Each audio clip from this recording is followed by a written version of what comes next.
Hi friends, लीजिए मैं फिर से हाज़िर हूँ आपके लिए नया वीडियो लेकर। पिछले वीडियो में मैंने तीनों मनोवैज्ञानिक पियाजेट, वाइगोत्स्की, कोहलबर्ग से रिलेटेड कुछ क्वेश्चंस को कवर किया था। ये कुछ और इम्पॉर्टेंट क्वेश्चन हैं जो आपके एग्ज़ाम में किसी न किसी ईयर में पूछे गए हैं। ये वीडियो लास्ट तक देखिएगा और चलिए तो हम अपना क्वेश्चन स्टार्ट करते हैं।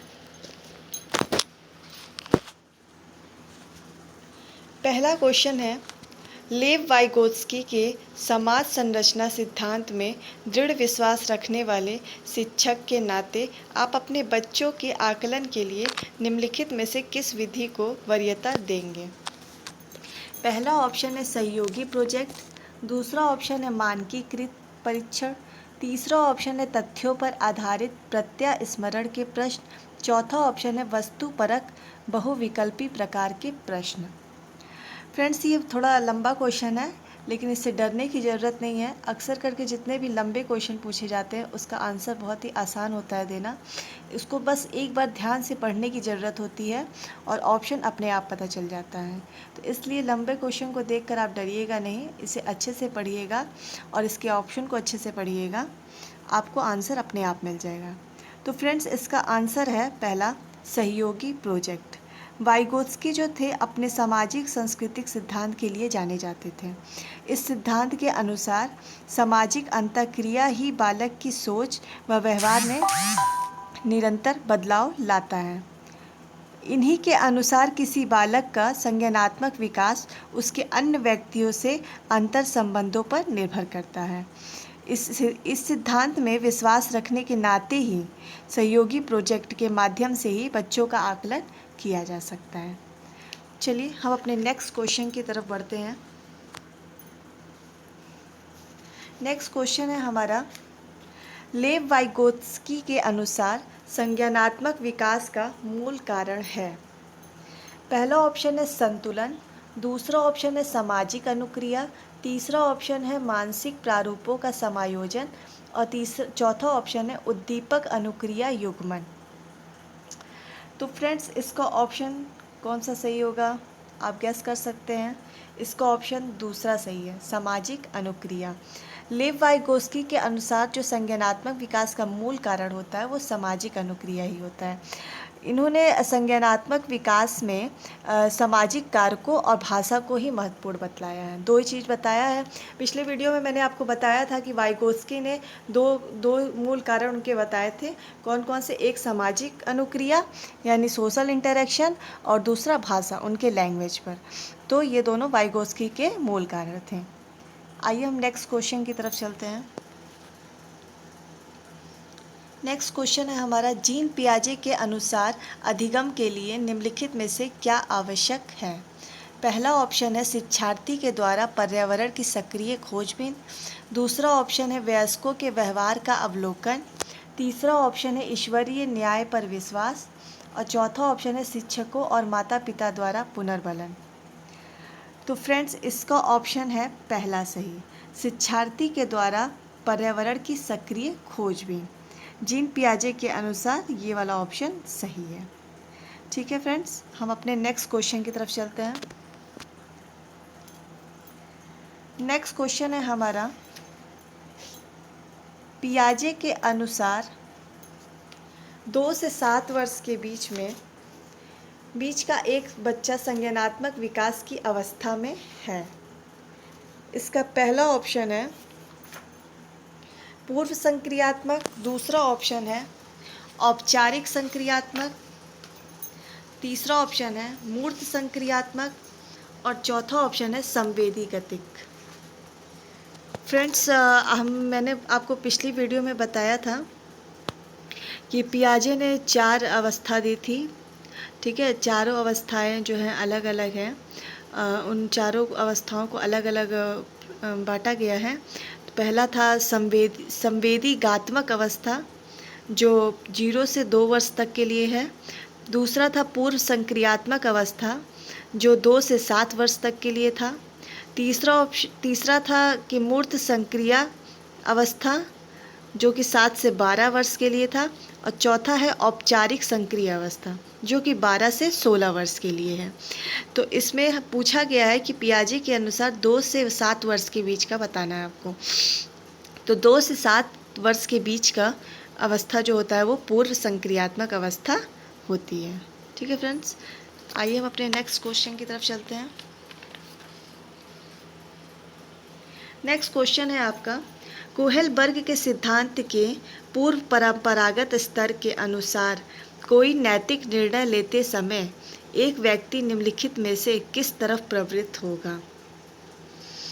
फ्रेंड्स, पहला ऑप्शन है अंतर्निहित संभावित ढंग, दूसरा ऑप्शन है व्यक्तिगत आवश्यकताएं तथा इच्छाएं, तीसरा ऑप्शन है व्यक्तिगत मूल्य, और चौथा ऑप्शन है पारिवारिक अपेक्षाएं। इसमें बताइए कौन सा ऑप्शन सही होगा, गेस करिए। इसका पहला ऑप्शन सही होगा, अंतर्निहित संभावित दंड। कोहेलबर्ग ने जो है नैतिक विकास के 3 सोपानों का अंतर्गत ये चीज़ बताया गया है। इसमें 3 सोपान वो कौन कौन से थे कोहेलबर्ग के। पहला था आत्म केंद्रित निर्णय। आत्म केंद्रित निर्णय में उन्होंने बताया है कि इसमें बालक अपनी इच्छा, अनिच्छा अथवा पसंद नापसंद से हटकर किसी भी नियम का परवाह नहीं करता है। दूसरे सोपान में बताया है कि दंड तथा आज्ञा पालन का। तो इसमें बालक का नैतिक व्यवहार दंड या आज्ञा पालन से निर्धारित का संचालन होता है। और तीसरा सोपान उन्होंने बताया है यांत्रिक सापेक्षिक अभिमुखता। इस स्तर पर जानते हैं बालक जो होता है प्रत्येक व्यक्ति को स्वयं को देखना होता है तथा कोई भी व्यक्ति केवल उन व्यक्तियों के प्रति उत्तरदायी होता है जो उसकी केवल सहायता करता है।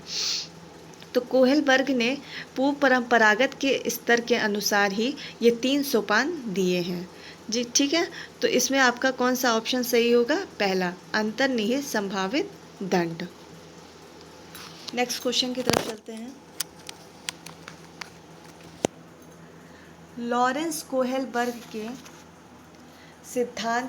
सिद्धांत में कौन सा स्तर नैतिकता की अनुपस्थिति को सही अर्थ में सूचित करता है। पहला ऑप्शन है स्तर 3, दूसरा ऑप्शन है स्तर 4, तीसरा ऑप्शन है स्तर 1 और चौथा ऑप्शन है स्तर 2। फ्रेंड्स, ये सारे क्वेश्चन बहुत ही इम्पॉर्टेंट है और ये किसी न किसी सन में आपसे पूछे गए हैं, तो कृपया इनको ध्यान से देखिएगा और अच्छे से पढ़िएगा। ठीक है, और मेरा पहला वीडियो भी इसी टॉपिक से रिलेटेड था। मैं आपके लिए थ्योरी भी बनाऊंगी, कुछ थ्योरी, इम्पॉर्टेंट थ्योरी आपके लिए बनाऊंगी जिससे कि आपको समझने में कोई दिक्कत नहीं होगा।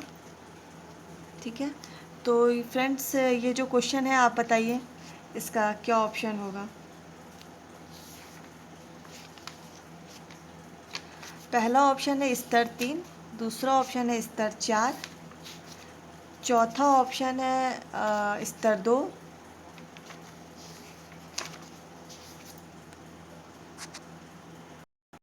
फ्रेंड्स इसका तीसरा ऑप्शन सही है स्तर 1।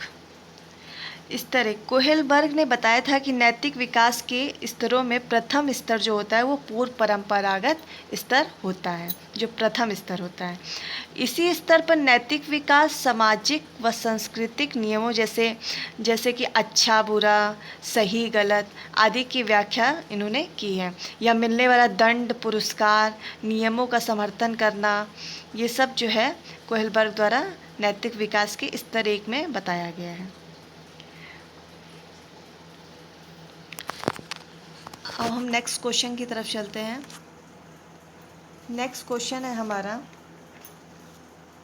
पियाजे के सिद्धांत के अनुसार निम्नलिखित में से कौन सा व्यक्ति के संज्ञानात्मक विकास को प्रभावित नहीं करेगा। इसमें फ्रेंड्स बताना है संज्ञानात्मक विकास को प्रभावित नहीं करेगा। अक्सर करके लोग गलत कर देते हैं, इसमें नहीं पढ़ना भूल जाते हैं और गलत ऑप्शन टिक कर देते हैं, इसलिए इसको ध्यान रखना है कि संज्ञानात्मक विकास को प्रभावित नहीं करेगा। पहला ऑप्शन है भाषा, दूसरा है सामाजिक अनुभव, तीसरा ऑप्शन है परिपक्वन और चौथा ऑप्शन है क्रियाकलाप। तो इसका दूसरा ऑप्शन सही है सामाजिक अनुभव। सामाजिक अनुभव को प्रभावित नहीं करेगा। ठीक है, अब हम अपने अगले क्वेश्चन की तरफ चलते हैं। अगला क्वेश्चन है हमारा, 1 वर्ष तक के शिशु जब आँख, कान व हाथों से सोचते हैं तो निम्नलिखित में से कौन सा स्तर शामिल होता है? तो पहला ऑप्शन है पूर्व संक्रियात्मक स्तर, दूसरा ऑप्शन है इंद्रिय जनित गामक स्तर, तीसरा ऑप्शन है अमूर्त संक्रियात्मक स्तर और चौथा ऑप्शन है मूर्त संक्रियात्मक स्तर। इसमें दूसरा ऑप्शन सही होगा, इंद्रिय जनित गामक स्तर। पियाजे ने ही इंद्रिय जनित गामक अवस्था में ही बच्चा का 0 से 2 वर्ष का होता है, जिसमें वह आँख, कान व हाथों का प्रयोग करके ही सोचता है। जब बच्चा 0 से 2 वर्ष तक के बीच में होता है तभी वो हाथ, कान और आँखों से सोचता है। हम अपने नेक्स्ट क्वेश्चन की तरफ चलते हैं।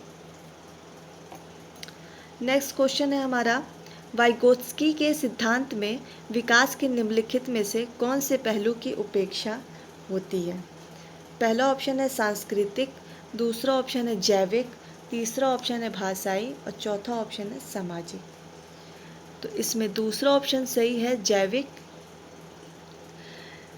वाइगोत्स्की के सिद्धांत में केवल 3 चीज़ों की बात की गई है, सांस्कृतिक, जैविक और सांस्कृतिक, भाषा और सामाजिक के बारे में। जैविक के बारे में वाइगोत्स्की ने कहीं भी वर्णन नहीं किया है। तो इसमें किसकी उपेक्षा होती है? जैविक की। अपने नेक्स्ट क्वेश्चन की तरफ चलते हैं। नेक्स्ट क्वेश्चन है हमारा, निम्नलिखित में से कौन सा वाइगोत्स्की के सामाजिक सांस्कृतिक सिद्धांत पर आधारित है?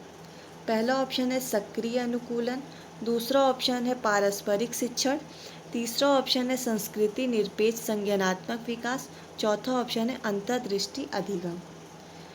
इसमें से दूसरा ऑप्शन सही है, पारस्परिक शिक्षण।